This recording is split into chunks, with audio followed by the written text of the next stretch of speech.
Alright everyone, welcome back. It's as if some sleek beast has taken Sakura's form. Sakura. I don't know what to say at this sudden change. All I can do now is hold out my arm dripping with blood to the wrist now to Sakura.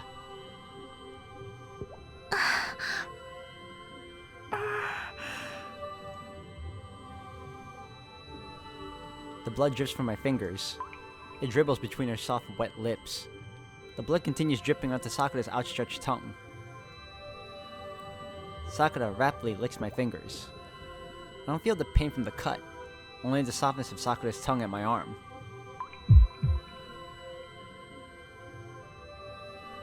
It's happening again. The irresistible sensation is coming back. Hazy. Senpai. The sight of Sakura licking my arm is beautiful and captivating, as though she hadn't been frightened just moments before. Sakura's charm stimulates my mind.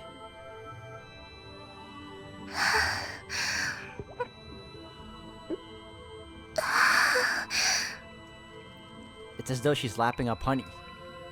Sakura's lips gradually approach the cut. They covered the still bleeding wound.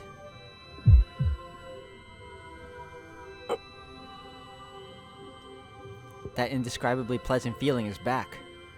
All the strength goes out from my shoulders. It's a bewitching sweetness different from when she was licking my fingers.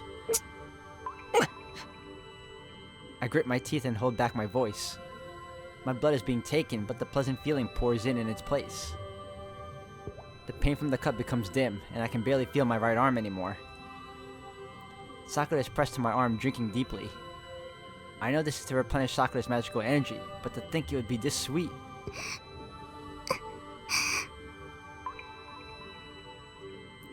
Sakura's murmuring voice stimulates my nerves.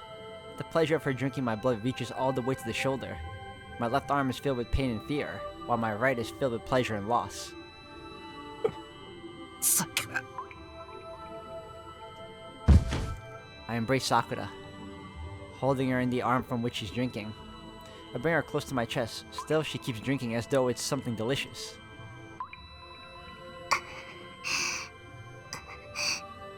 Senpai. 私の先輩。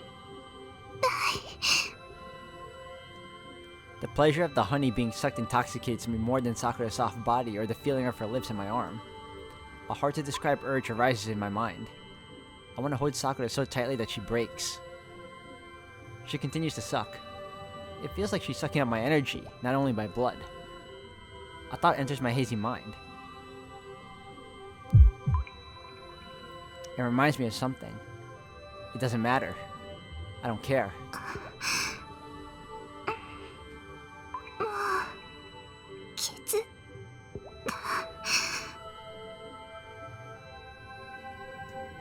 How long did we stay like this? Sakura reluctantly separates her lips from my arm. My head is heavy. It feels like Sakura is still drinking from me. My mind feels like it's floating through the air. Still, I try to see if Sakura is okay.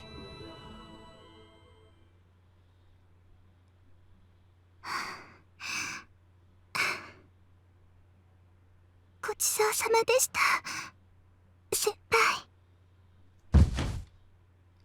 Sakura looks down remorsefully.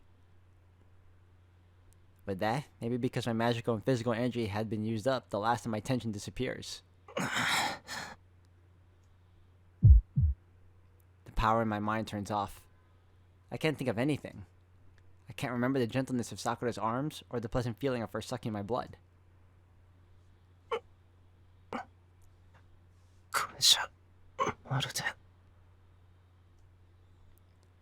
It's like I just dreamed of giving Sakura my blood. I fall into a deep sleep.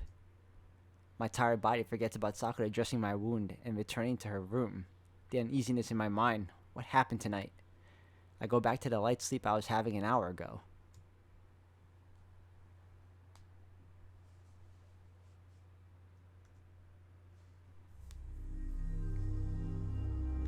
It is in a red sea. The familiar scenery is submerged in seawater, turning the town into an aquarium. Instead of air, something thick flows into the throat. The more it gasps for breath, the more of a heavy, watery substance it sucks in. So this has to be underwater. It gasps out that it's painful. It originally lived on land. It cannot possibly live underwater. It tries to reach the surface, and it eventually reaches the highest place in the town. The suffocation does not abate. It looks down at the town, lungs burning from lack of oxygen, and curses at peacefully sleeping townspeople. It hurts. It hurts. It hurts. It hurts. There's no air here. There's no pain here. And yet it hurts. It hurts. It hurts. It hurts. It drags corpses behind it. Its body is bright red with blood. It hurts. It hurts. Need more. It hurts. In its black hands are many corpses. The distorted hands grasp many dead bodies. Need more. Need more. Need more. Need more. It smashes them, dyeing itself red. Need more air. The air hurts. The water pressure is uncaring. The water pressure is unbearable. It smears the red blood all over its body. It probably thinks that the blood is the only water-type protection it has to live in this water.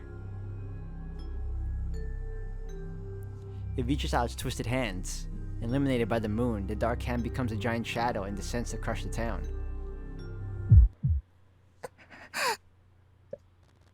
She wakes up. She's breathing hard from her restless sleep. Astonished by the dream's realism, she hugs her feverish body.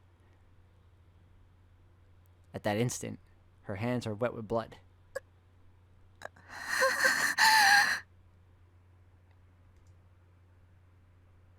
She shuts her eyes and pulls her hands away. But when she looks again, they're clean. Although she knows it's just an hallucination, she can't stop trembling. She trembles. She trembles like a broken machine. She trembles so violently that the bolts might spill from her ears. All the parts in her body will spill out like that, and the image is so frightening that she cannot stop trembling. そうだ。顔を洗わないと。 She heads to the bathroom. She makes it only a few steps. Her quaking limbs will not follow her orders. She braces herself against the desk.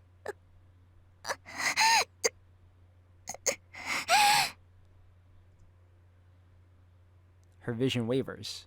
She can't make it to the door. She can't even see it clearly. She can't remember what kind of dream she was having or why she got out of bed. She's broken. She can't remember anything. She can't think of anything. There's nothing but greed and hunger. She wants hot skin and kind words.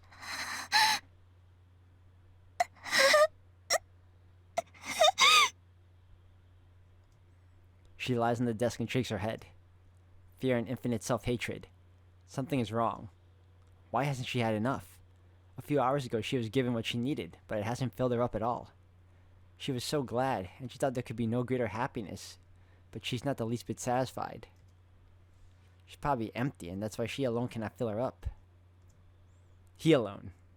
But she doesn't want anyone else. She wants to be his for much longer. She wanted it at the cost of time, emotion, and other people, so why didn't she do so? And she naturally realizes that she can eliminate all the things she just thought about. It's those damn worms, man. They're taking all your energy. She feels dizzy. It's not so far-fetched. What's scary is that she really thought that it would be fun.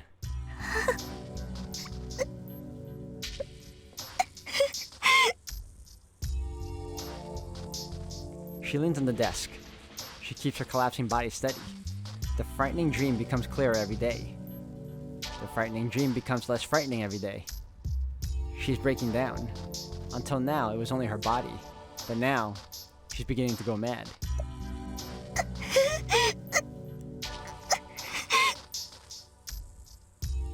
Moans escape her mouth. Her vague memory is no problem. It doesn't matter if she cannot remember what happened a few hours ago. She's not scared of being in bed forever. She's terrified of becoming something else. She doesn't want to become a bad person. If she slowly breaks down like this, she will go crazy in the end.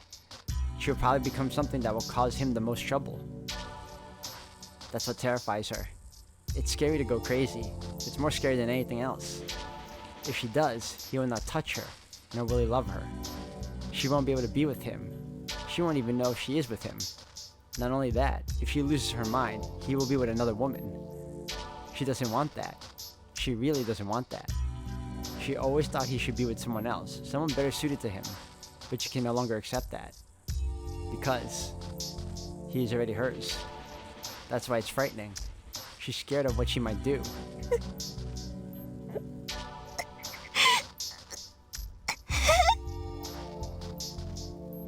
She knows that there's no salvation. She cannot tell him of this dysfunction. If she tells him, it will be back to the cold for her. She cannot return to the cold now that she has known warmth. She wants to. Keep smiling at him. Man, the lack of faith she has in Shiro, man. He would never do that to her. But she knows what will be lost if this continues. Her wish is just a desire. She wishes for one person's happiness, yet her happiness requires the ruin of that same person. If she cannot do so, she should just break down and disappear. If she's gonna go crazy, she should disappear now and become a monster in a place with no people. That should be the best choice. But she still clings to it.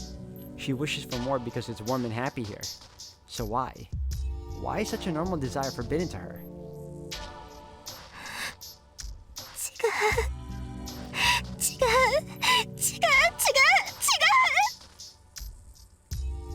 She shakes off her weakness. She's not envious. She's not holding any grudges. She justifies her decision saying that she merely wants to stay here.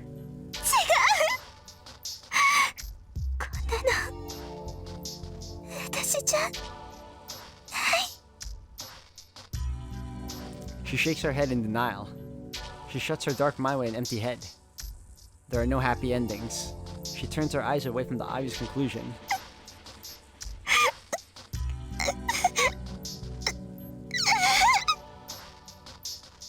Her hazy mind is already experiencing another nightmare. Forcing down her wish to be saved, she keeps on crying.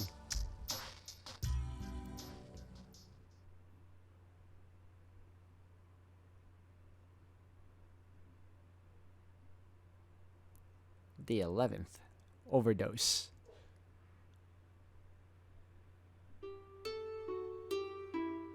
It's morning. My mind slowly... Uh-oh.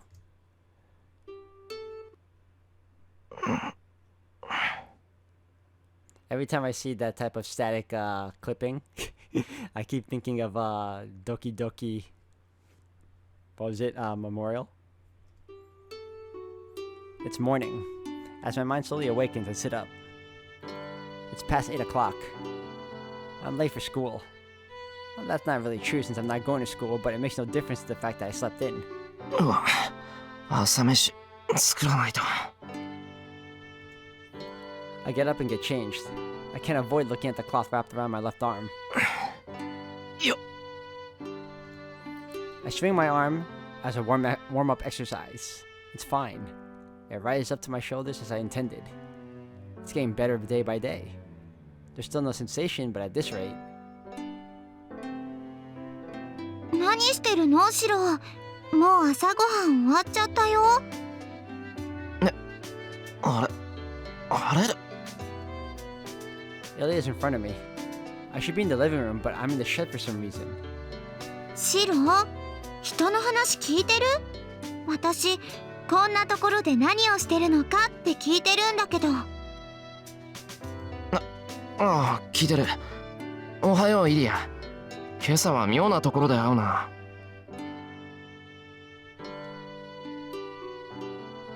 That was an odd reply on my part. It seems I'm not awake yet.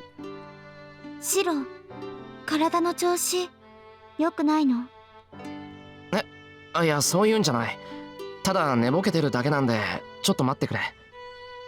I shake my head. My body's dead tired, but my sleepiness goes away. これでよし。さっきの話だけど、ここに用があったわけじゃないんだ。ちょっと寝ぼけて間違えただけ。そっか。それじゃあ今に行こう。シロの朝ごはん、私が用意してあげるから。Ilya happily runs across the yard. The sky is nice. It's bright blue as if trying to wash away yesterday's gloomy air. I take a deep breath and the cold, refreshing air fills my lungs. イリア、今朝飯作るって言ったのか？ That's the first thing I say after I'm fully awake. Ilya's breakfast. I'm looking forward to it, but I'm also worried at the same time. I'm pretty sure that Ilya has never even held a knife before, let alone cooked. ああ、横にいて監督してやった方がいいんだよな。こういう場合。I run across the prickling grass to the living room, and I'm astonished once again. I must have been really out of it. What was I thinking coming here in my bare feet?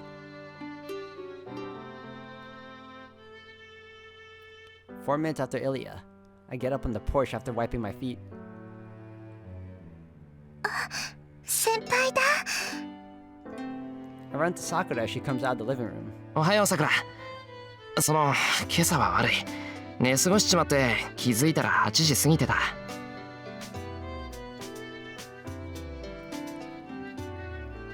Maybe she didn't hear me. She's just looking blankly at my face. さくら？ I reach out, afraid that she's sick again. Then, おはようございます先輩。 oh, they're messing with me. He lost track of time. Or maybe she isn't because she greets me with a lots of energy. なんだ、朝から元気いいな、さくら。その分じゃ体の方も調子いいんだ。 Or maybe messing with me isn't the right choice of words. She feels bad because his memory is getting messed up.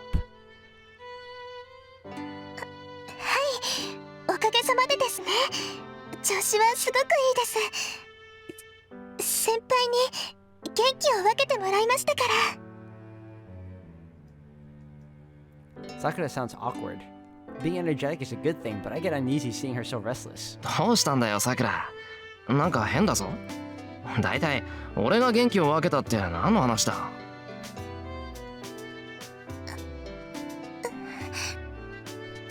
ですから、昨日。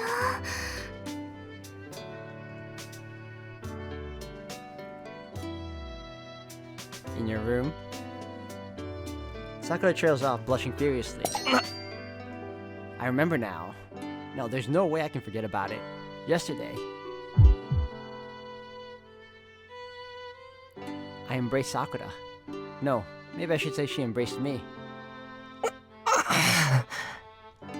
Blood rushes into my head in an instant.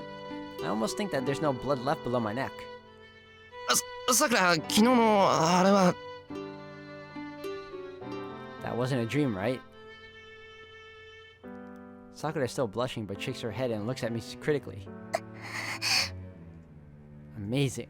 I thought my face couldn't get any hotter, but I guess I was wrong. Last night was... My mind labeled the event a dream, and filed it away in the corner of my memory. No. さくら、昨日はごめん。 Ignoring the blazing heat I feel, I apologize. はい。でも、私は嬉しかったですよ、先輩。 Sakura smiles and gives a lethal reply. She got me. Sakura is so lovely that I want to hug her right here. I would have lost it for real if the sound of the TV hadn't come from the living room and... シロ、朝ごはんできたよ。 And if Ilya hadn't called for me at exactly the right time. そういうわけだから朝飯食べてくる。この話はまた後でな。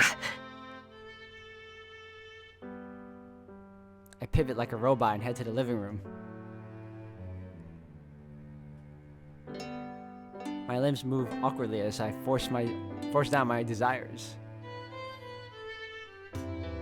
はい、シロ、朝ごはん。 Ilya hands me a plate as soon as I enter the living room. On the plate are blackened toast, a runny sunny side up egg, and cut tomatoes. Thank you. My head's still dizzy, but I sit down at my usual spot and start biting on the toast.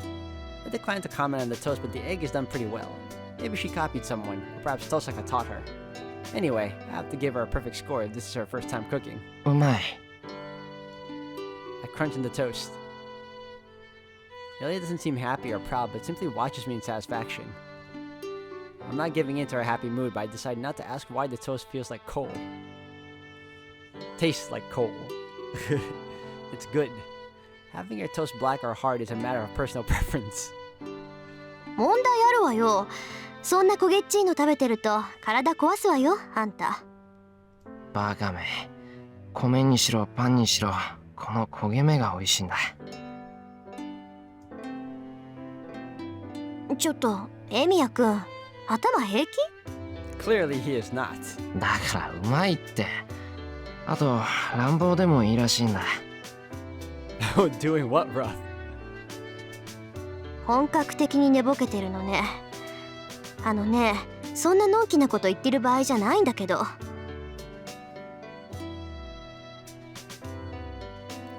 Tosaka looks at the TV. The TV is on, showing the morning news.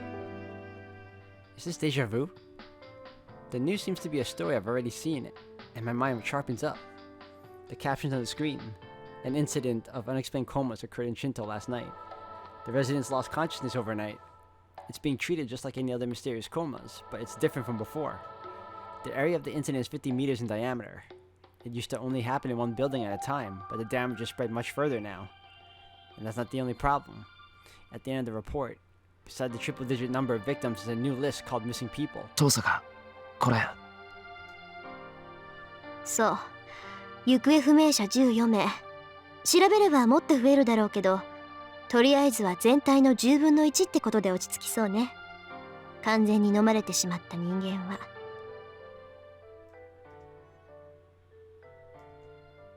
My mind freezes. Unconsciously. わかった？これが造剣の仕業か、あの影の仕業かはわからないけど、どっちにしたって今までとは段違いの犠牲者が出たことに変わりはない。この分でいけば、数日後には一区画丸ごと飲み込まれかねないわ。Squeeze my left arm. 遠坂、行方不明になった人たちは？ I asked to confirm. Tosaka looks away, which is answer enough. 話はここまでよ。四郎の気持ちはわかるけど、罪悪感は後にして。いい？あいつらは私たちに手がないと思ってやりたい放題やり始めた。私たちを甘く見てるからこんな馬鹿げたことをしてるのよ。なら、舐められてる私たちが何をするべきか確認するまでもないでしょ。Tosaka quietly gets up. There's only one place she could be going. Tosaka does not urge me to join her, but goes ahead to the dojo. で、単刀直入に聞くけど、腕の調子はどうなの、シロ？ Tosaka cuts right to the chase when I get to the dojo. そうだな。普通に動かせるぐらいにはなった。けど、そういう話をしているんじゃないよな、遠坂は。ええ、私が聞いているのはアーチャーの腕として理解できたかってことだけよ。Ilya's watching us silently. I swear Tosaka doesn't know what this arm is. She doesn't know about the fear I felt last night. It'll be over for me if I take this cloth off. She doesn't know my body will be destroyed if I let this arm free, let alone use it. I recall the sensation. Unavoidable death. It felt like being buried alive. Utter obliteration, where the world is covered beneath something mysterious and ends in silence. After just a glimpse of it, my mind repeated to itself in terror that I cannot use this arm. I'll die if I use it. Without some sort of miracle, I will definitely die. どうなの？私の魔術刻印を移してから1日経ったんだから少しは手応えがあるはずよ。さあ答えて。あなたアーチャーの腕で何ができるかもう分かっているの？ Hold on. Tosaka's question is not exactly what I've been expecting. I thought she wanted to know if I could use the arm. それはアーチャーの腕を制御できるかって話じゃなくて、アーチャーの宝具が何であるかって話か、遠坂。そんなの当たり前でしょ。シローはアーチャーの腕を使ったらまずいんだから使使わせるわけないじゃない。何？それとも誓う気でいたっていうの？あんたは。Oh. Tosaka seriously angry. いや、そういうわけじゃないんだが、なんとなくそういう流れかなと。そういう流れってどういう流れよ。まったく言っとくけど、どんな状況になろうとアーチャーの腕だけは使わせないからね。シローも私の許可なしで使おうなんて思わないで。そのアーチャーの代わりなんだから勝手に死なれたら困るじゃない。 I take back what I said earlier. She knows. She's much better magus than I am. She knows more than me about what will happen if I free this arm. それでどうなの？アーチャーの宝具が何であるか理解できた？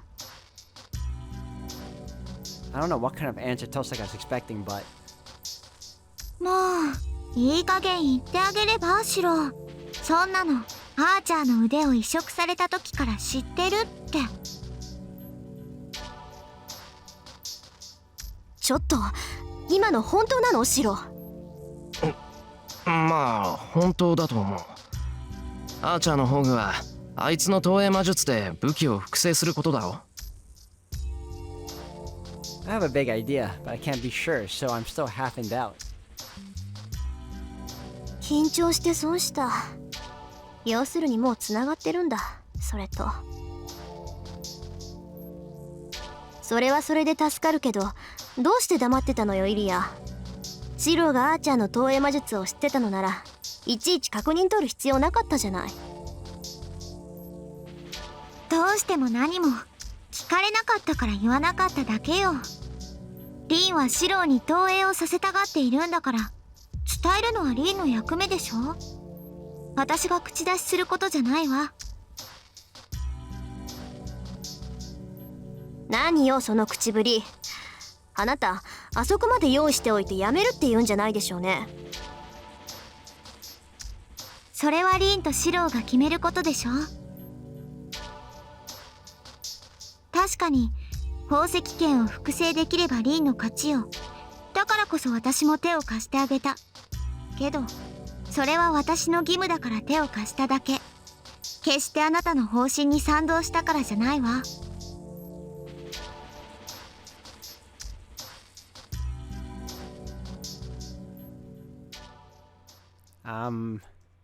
Judging by their conversation, Tosaka wants me to project something. いいかな。要するに何か複製したいものがあるのか、トサカ。そうよ。シローにはあるものを複製してもらうわ。私たちだけじゃセイバーにもあの影にもかなわない。だからサーバントにとって代わるサーバント以上の魔術講師、霊体であるサーバントを打倒する概念武装を作り上げなくちゃいけないのよ。概念武装？それって決められた事柄を実行するっていう固定化された魔術品のことだっけ？ええ、物理的な衝撃で相手を打倒するのではなく、概念コンパクトしての重みで相手を打倒するアウトブレイカー。あなたにはその中でも特殊なうちに伝わる短剣を投影してもらうわ。目標はセイバーの宝具に対抗できるだけのものを作ること。バーサーカーを倒したセイバーの宝具は見たでしょ。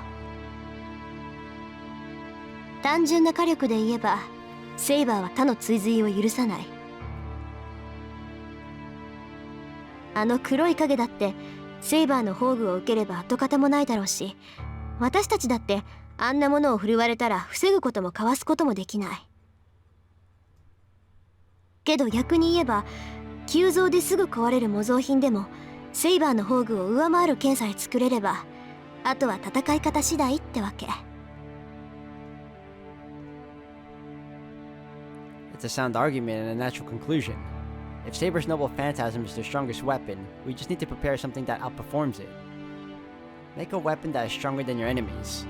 It's the simplest and surest way to win. But どうかな。それだけの宝具を投影するなんてできないぞ、俺。あ、いや、そもそも投影魔術が成功したことなんて一度も。ええ、私たちが知っている投影が成功したことなんて一度もないでしょうね。